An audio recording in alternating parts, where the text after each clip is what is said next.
Dalam kehidupan kita sehari-hari, kita sering mengucapkan satu nama, yaitu Yesus Kristus. Tetapi, pernahkah kita sungguh berhenti dan bertanya, apakah itu hanya nama lengkap? Atau sebenarnya setiap kata memiliki arti iman yang sangat mendalam?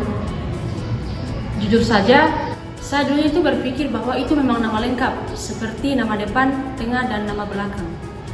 Dan ternyata gereja mengajarkan bahwa 3 sebutan itu bukan sekedar identitas biasa.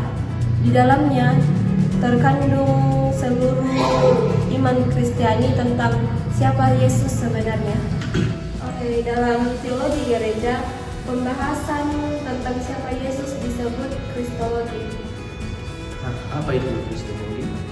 Kristologi itu berasal dari dua kata, Kristos artinya Kristus, dan logos artinya ilmu atau pembahasan. Jadi kristologi itu merupakan cabang teologi yang mempelajari tentang pribadi dan karya Yesus. Siapa dia, mengapa dia datang, dan apa arti atau apa kaitannya kehadirannya dengan keselamatan umat manusia. Jadi ketika kita membahas sebutan Tuhan Yesus Kristus, kita sebenarnya sedang membahas inti iman gereja. Iya, karena Yesus Kristus itu merupakan pusat iman Kristen. Baik, kita mulai dari kata Yesus. Apakah itu memang nama aslinya? Ya, Yesus memang merupakan nama pribadinya ketika ia masih menjadi manusia. Yesus berasal dari bahasa Ibrani, Yesua, yang artinya Allah yang menyelamatkan. Jadi nama Yesus juga sudah menunjukkan misi hidupnya. Benar, dalam tradisi kitab suci, nama bukan sekedar menunjukkan identitas, tetapi panggilan dari jasa seseorang. Maka dari itu, nama Yesus menunjukkan bahwa ia datang untuk membawa keselamatan bagi umat manusia. Jadi, Yesus bukan tokoh mitologi ya? Bukan. Gereja mengajarkan bahwa Yesus sungguh hidup dalam sejarah. Ia lahir di Palestina, tumbuh dalam budaya Yahudi, ia mengajar, ia menderita, ia disalib, dan ia bangkit. Begitu, mengapa Allah menjadi manusia? Karena kasih Allah kepada manusia. Gereja mengajarkan bahwa dalam diri Yesus Kristus Allah mengambil kodrat manusia agar manusia bisa semakin mengenalnya lebih dekat. Dalam Injil Yohanes dikatakan bahwa sabda itu menjadi manusia dan tinggal di antara kita. Jadi Yesus memperlihatkan wajah Allah kepada manusia. Ya, dalam diri Yesus kita dapat melihat Allah yang mengasihi, Allah yang mengampuni, dan Allah yang menyelamatkan. Kalau begitu bagaimana dengan Kristus? Apakah itu nama belakang Yesus? Bukan, itu bukan nama keluarga, itu adalah gelar. Oh, gelar seperti apa itu? Kata Kristus itu berasal dari bahasa Yunani, Kristos, yang artinya yang diurapi. Dalam bahasa Ibrani itu padanannya Mesias. Kenapa orang yang diurapi itu sangat penting? Karena dalam perjanjian lama, orang yang diurapi itu berarti orang yang mendapat tugas khusus dari Allah. Biasanya itu imam, raja, atau nabi.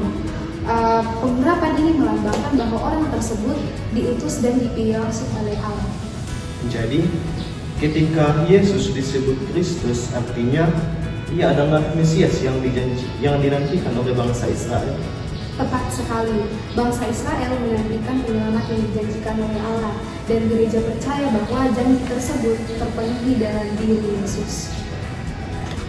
Sekarang, bagian yang paling sulit, mengapa Yesus disebut Tuhan? Bukankah Tuhan itu hanya ada satu? Pertanyaan ini sangat penting.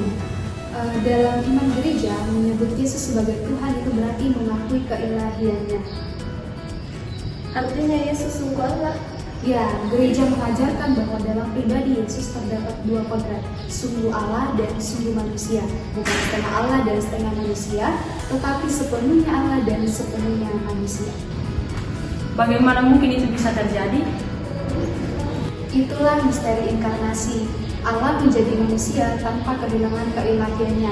Melalui Yesus Kristus, Allah menjadi manusia, merasakan pengalaman manusia. Ia merasakan lapar, ditolak, dan bahkan menderita. Tetapi, Kenapa jemaat perdana begitu berani menyebut Yesus sebagai Tuhan? Karena mereka mengalami kebangkitan Yesus. Bagi jemaat perdana, kebangkitan Yesus ini menunjukkan bahwa Yesus bukan guru biasa. Maka dari itu mereka memberi Yesus gelar Kyrios yang berarti Tuhan, yang dalam kitab suci sendiri itu ditujukan kepada Allah. Jadi ketika orang Kristen berkata Tuhan Yesus, itu sebenarnya pengakuan iman. Ya benar, itu bukan sekedar sapaan hormat, tetapi pernyataan yang menunjukkan bahwa Yesus merupakan pusat hidup dan keselamatan manusia. Kalau begitu, apa arti lengkap dari sebutan Tuhan Yesus Kristus? Artinya sangat mendalam. Yesus yang berarti bahwa ia adalah manusia dan lahir dalam sejarah. Kristus yang berarti ia adalah Mesias yang diutus oleh Allah untuk menyelamatkan manusia. Dan Tuhan yang berarti bahwa ia memiliki keilahian dan satu dengan Allah. Berarti dalam satu sebutan saja sudah ada seluruh inti iman Kristen. Ya, karena itu gereja tidak menganggap sebutan ini sebagai kata biasa, melainkan pengakuan ini. Selama